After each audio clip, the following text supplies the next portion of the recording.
এই বাংলাদেশের সার্বভৌমত্ব এবং স্বাধীনতার জন্য জরুরি, ঠিক কিনা? মোহতারাম হাজিরিন, আমাকে ভালো করতেছেন। এর আগে আমার একটা আবেদন আপনাদের কাছে করতে চাই। এই যে দিনী প্রতিষ্ঠানগুলো, এই দিনী সম্পূর্ণ প্রতিষ্ঠানগুলো ওয়েলফেয়ার প্রতিষ্ঠান, সেবামূলক প্রতিষ্ঠান। আপনারা জানেন আমাদের আমরা কারিমিয়া মাদ্রাসার পাশে একটা স্কুল আছে, কম্পিউটার স্কুল মুক্ত হয়েছে। বলেন এখানে প্রায় কত হাজার ছাত্র সংখ্যা আছে? 2012 ক্লাস হয়। আচ্ছা বলেন তো, কম্পিউটার স্কুল এবং কলেজের মধ্যে কয়জন ছাত্র ভর্তি করে? এবং কয়জন ছাত্র ভর্তি করে? কয়জন ছাত্র কলেজ থেকে ভর্তি খাবার পায়? কয়জন ছাত্র মাদ্রাসা থেকে ফ্রি কিতাব পায়? বাংলাদেশে যত স্কুল আছে, বাংলাদেশে গভর্নমেন্ট নিয়ন্ত্রিত অথবা নন গভর্নমেন্ট যত স্কুল আছে, এই স্কুলের মধ্যে ছাত্রদেরকে বেতন থেকে খাদ্য দেওয়া হয়, ফ্রি তুলে দেওয়া হয়। বাংলাদেশের কওমি মাদ্রাসাগুলো, আল্লাহু আকবার, বাংলাদেশের কওমি মাদ্রাসাগুলো যুগ যুগ যাবত মুসলমানদের সন্তানদের এই ঠাকুরটা করে আসতেছে। যে সন্তান অর্থনৈতিক সাপোর্ট না পেলে হয়তো রাস্তা আটকাই হতো, রাস্তায় তার ব্যক্তিত্ব নষ্ট হয়ে যেত, হিরঞ্চি হতো, দেশের জন্য ভয়ঙ্কর কিছু হতো, সেই সন্তানটাকে টুকিয়ে এনে মাদ্রাসায় জায়গা দিয়ে, পোশাক দিয়ে, খাদ্য দিয়ে, পড়াশোনা দিয়ে, ফ্রি শিক্ষার ব্যবস্থা করে তাকে শুধু মানুষ নয়, মহা মানুষ হিসেবে গড়ে তোলে। এই মানুষ গড়ার পরিবার, মানুষ গড়ার কারখানা, এটা হলো কওমি মাদ্রাসা। একটা কওমি মাদ্রাসা, এটা হলো একটা ইসলাম রক্ষার দুর্গ। আফগানিস্তানের ডেপুটি হাইকমিশনার আমাদের মাঝে আসতেছেন। আমরা দেখবো কি বলেন। আফগানিস্তানের কথা শুনলে মহব্বত লাগেনি? তালেবানদের কথা শুনলে মহব্বত লাগেনি? তালেবান বিশ্বকে দেখিয়ে দিয়েছে যে বিশ্ব মনে থাকত, যে পশ্চিমা ভয়ঙ্কর সত্যতা আমাদেরকে দুর্ভাগ্য। ইসলাম হলো উন্নতির পথে বাধা, শরীয়ত হলো আধুনিকতার পথে উন্নতির পথে বাধা। বাকি বলাগুলো তালেবানরা দেখিয়ে দিয়েছে পৃথিবীতে উন্নতি করার জন্য একমাত্র রাস্তা হলো ইসলাম। আজকে পৃথিবীতে যেখানে সব সভ্যতা দুরন্তিত হচ্ছে, সব রাষ্ট্র তাদের অর্থনৈতিক অবস্থা করে নিতে যাচ্ছে, একমাত্র এক্সেপশন আফগানিস্তান, একমাত্র ব্যতিক্রম তালেবান, ব্যতিক্রম আফগানিস্তান। সারা পৃথিবীর সবাই পিছন দিকে যায়, সকল নেতিবাচক বিষয় নিয়ে আফগানিস্তান শুধু সামনের দিকে যায়। কারণ হলো আফগানিস্তানে যারা বসেছে তারা অক্সফোর্ডের ছাত্র নয়, তারা ক্যাম্ব্রিজের ছাত্র নয়, ক্যাম্ব্রিজের স্টুডেন্ট নয়। অক্সফোর্ডে যারা বসেছে, আফগানিস্তানে যারা বসেছে, তারা হলো তালেবানের সন্তান, তারা হলো কওমি মাদ্রাসার সন্তান। এই কওমি মাদ্রাসার সন্তানরা পৃথিবীকে চমক দেখিয়েছে। এই কওমি মাদ্রাসা সারাক্ষণের বিশ্বাস্ত পরিবর্তন করতে যাচ্ছে। মেরে হাজিরিন, বলতেছিলাম এই কওমি মাদ্রাসা দিন রক্ষার একটা দুর্গ। একটা কওমি মাদ্রাসা টিকে গেল মানে ইসলামের একটা দুর্গ টিকে গেল। ইসলামের দুর্গ টিকানোর জন্য আমরা কেটে রাখতেছি না। আল্লাহ রাব্বুল আলামিন আমাদের সবাইকে কবুল ফরমান। মোহতারাম হাজিরিন, আমাদের মাদ্রাসায় 500 স্টুডেন্ট, 500 ছাত্র রয়েছে।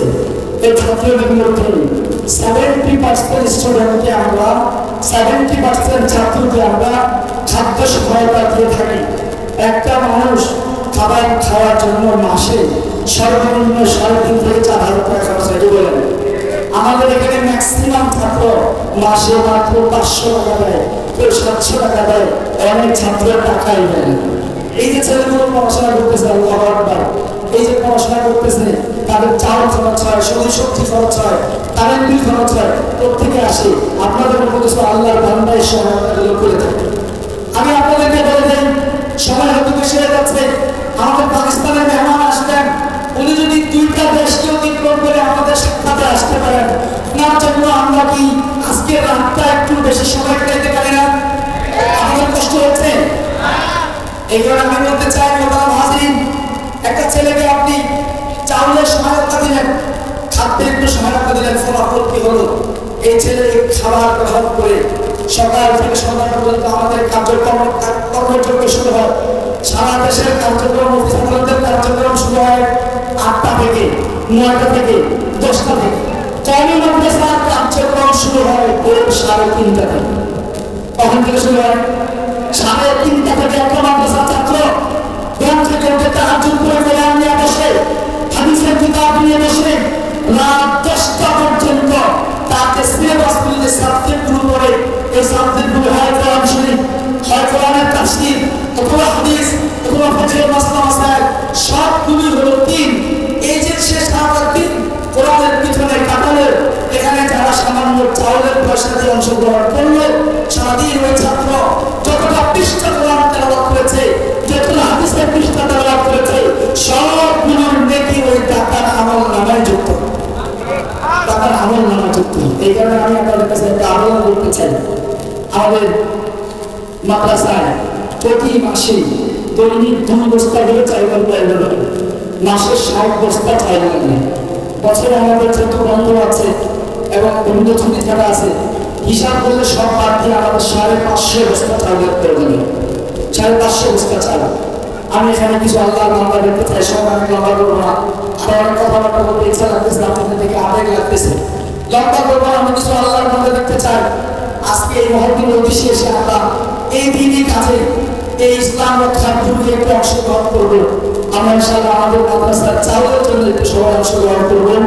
আমরা যে পারি কেউ 10 বস্তা, কেউ 5 বস্তা, যার সামর্থ্য আছে 20 বস্তা, 2 বস্তা চাউল আমরা ইনশাআল্লাহ দিতে। 1 বস্তা চাউলের মূল্য আমরা যেটা মাদ্রাসায় ব্যবহার করি, এটা 2800 3000, গড়ে 3000 পাওয়া যায়। 1 বস্তা চাউলের মূল্য 3000 টাকা।